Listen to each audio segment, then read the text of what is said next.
जी आमिर साहब, इसी पर के IMF से पाकिस्तान की इकानमी कैसे बेहतर हो सकती है? ये ठीक है, मजबूरियों से हम लेते हैं और वो हमें गाइड भी करते हैं, मॉनिटर भी करते हैं। बेसिकली तो मॉनिटरिंग सिस्टम है ना वो। तो ये क्या हम खुशी मनाते रहते हैं, लेकिन उसके साथ साथ खुशखबरियाँ भी सुनाते हैं सोलर के ऊपर। फिर ये भी सुनाया कि वो सर्कुलर डेट कितना बढ़ गया है और इंडस्ट्री के मुतासर होगी, लगने में दुश्वारी है। किस पर ज़रा बताइए। जी बहुत शुक्रिया। सबसे पहले तो IMF ने जब आपको $1.1 बिलियन, $1.2 बिलियन का जो ये इस दफ़ा की एक इंस्टॉलमेंट है ये रिलीज़ करनी है, इसके लिए ना कुछ इंडिकेटर्स होते हैं। जैसे आज से 3 दिन पहले ब्लूमबर्ग ने पाकिस्तान की रेटिंग को पॉजिटिव किया और फिंच ने पॉजिटिव किया, और ये एक इंडिकेटर्स होते हैं जिसका ये मतलब होता है कि इस इकोनॉमी की इन डेप्थ पोजीशन ठीक है।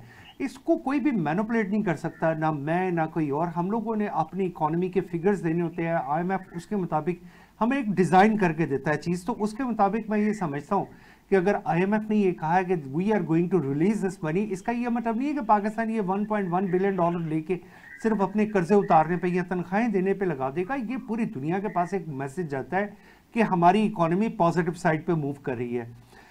इस वक्त ऑलमोस्ट पाकिस्तान के रिजर्व्स $18 बिलियन के करीब हैं, जो कि एक्सपेक्टेड था और ये स्पेकुलेट किया जा रहा था कि by the end of March 2025 ये $20 बिलियन तक चले जाएंगे।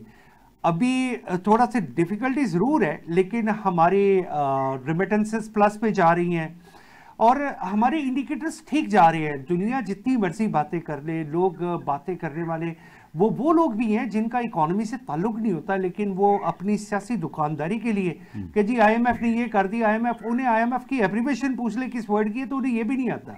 तो उसके बावजूद वो अपनी जो ऑब्जर्वेशन दे रहे होते हैं, ऐसा नहीं है। मैं पाकिस्तान की इकोनॉमी को ये दुरुस्त है कि आपने कहा कि एब्रीविएशन नहीं आती, लेकिन चलो आवाम तो ये समझने की कोशिश कर रहे हैं कि अगर IMF हमें बेल आउट कर रहा है और वो हमारी इकानमी को भी बेहतर समझ रहा है, तो इकानमी अगर बेहतर हो रही है तो वो भी लोगों को बताइए क्या। सर देखिए, उन्होंने आपको कर्जा कोई दे रहे हैं या FBR की जो रिकवरी है वो 100% थी। देखिए सर, आपने इस वक्त $20 billion for next financial year जो पे करने हैं, जो ऑलमोस्ट सारी की सारी पेमेंट रोल ओवर हो रही है, जो कि अपने अपने फ्रेंडली कंट्रीज से बोरो किए हुए हैं। तो वो प्रेशर भी नहीं आ रहा इस वक्त पाकिस्तान पे कि जी ये पैसे देने हैं, तो ये कर्ज उतारने के लिए हमें कर्ज लेना पड़ रहा है, ये प्रेशर नहीं आ रहा।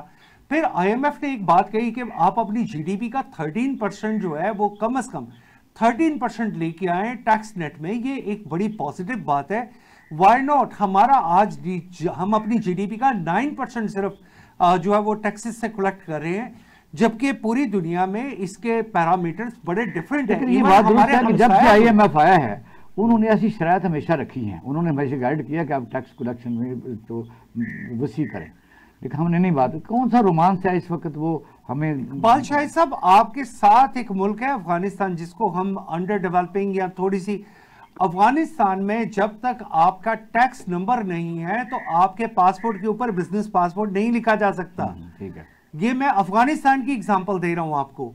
आपके मुल्क में जितने लोगों के पास पासपोर्ट है, मैं बारहा ये बात कह चुका हूं, सबसे पहले उनसे पूछे कि क्या उन्होंने टैक्स नंबर इशू करवाया है। कोई भी शॉप जब उसका शटर आप उठाते हैं, शटर उठाने से पहले उसका इनकम टैक्स नंबर, उसका NTN नंबर वहां पे लगा हुआ है या नहीं लगा हुआ।